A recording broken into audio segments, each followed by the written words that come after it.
Hello friends, welcome back to your own channel stocks for wealth.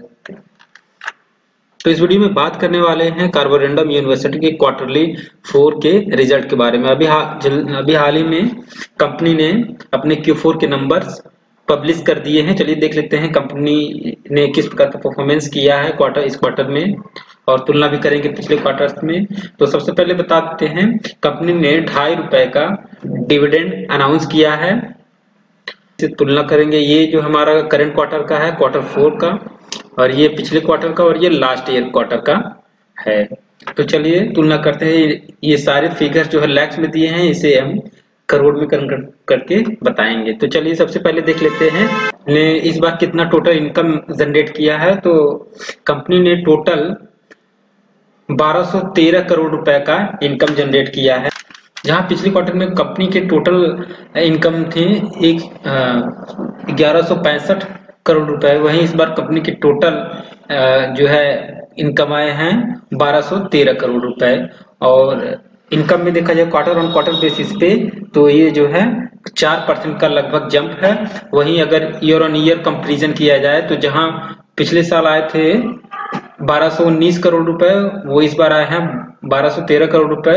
तो लगभग flat रहा है ईयर ऑन ईयर बेसिस पे income. अब देख लेते हैं, ये तो हो गए कंपनी के इनकम। टोटल कंपनी ने इनकम जनरेट करने के कितने एक्सपेंस किए हैं, उसके बाद में income minus expenditure is equal to profit देख लेंगे, कितना कंपनी के पास प्रॉफिट बचता है। तो यहाँ पे बात करें टोटल एक्सपेंस के, तो जहां पिछले क्वार्टर में कंपनी के टोटल खर्चे थे 1011 करोड़ रुपए, वहीं इस बार कंपनी ने टोटल एक्सपेंस आए हैं 1046 करोड़ रुपए। और ईयर ऑन ईयर कंपैरिजन किया जाए, तो कंपनी के पिछले साल में टोटल एक्सपेंस थे 1069 करोड़ रुपए। तो ईयर ऑन ईयर बेसिस पे कंपनी ने खर्चे कम किए हैं, और जबकि क्वार्टर ऑन क्वार्टर बेसिस पे कंपनी के थोड़े से खर्चे बढ़े हैं। अब देख लेते हैं कंपनी ने किस प्रकार का प्रॉफिट जनरेट किया है टैक्स देने के बाद।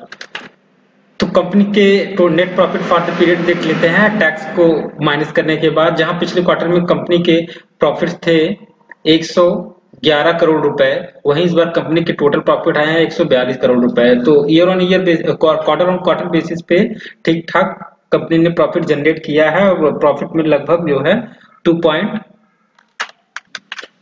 तो क्वार्टर ऑन क्वार्टर बेसिस पे कंपनी के प्रॉफिट में 27% का जंप हुआ है।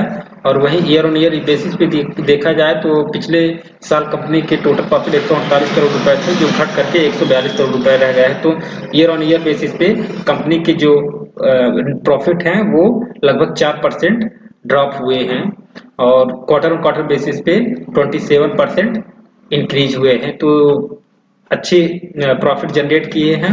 और इसी प्रकार जो है कंपनी का ईपीएस भी रहा होगा। ईपीएस रहा, जहां पिछले साल कंपनी की ईपीएस 7.2 थे, वहीं इस बार ईपीएस जो है घट कर आए हैं 7.08, और पिछले क्वार्टर में ईपीएस थे 5.84, जो कि बढ़कर के हैं 7.0। तो ईपीएस में भी शानदार जंप क्वार्टर क्वार्टर बेसिस पे दिखने को मिल रहा है। तो ये तो है कंपनी के इस प्रकार रिजल्ट रहे हैं। तो मेरे व्यू से, from my point of view, company posted good result on quarter basis, and P भी इसका ठीक ही ठाक है। तो देख लेते हैं चार्ट पे कंपनी किस प्रकार दिख रही है, देख लेते हैं। तो यह कंपनी का कार्बोरंडम यूनिवर्सिटी स्टॉक्स का 1 डे के टाइम फ्रेम पे चार्ट है। तो चार्ट को देखने से पता चला कंपनी काफी लंबे समय से एक ही रेंज में कंसोलिडेट करने के बाद, जो भी 1200 से लेकर के और 1050 के बीच कंसोलिडेट करने के बाद एक ब्रेकआउट देता है 1220 के बाद, और कंपनी ने अच्छा खासा हाई लगाता है 1500 से ऊपर तक के। तो कंपनी पिछले एक साल में अच्छा खासा रिटर्न दे चुकी।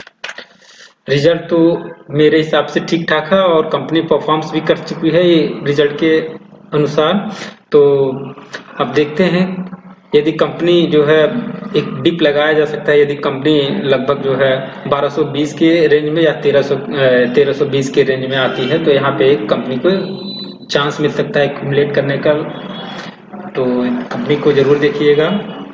तो फ्रेंड्स, यदि वीडियो अच्छी लगी तो प्लीज़ वीडियो को लाइक करिए और चैनल को सब्सक्राइब करिए। Thank you for watching. Bye bye.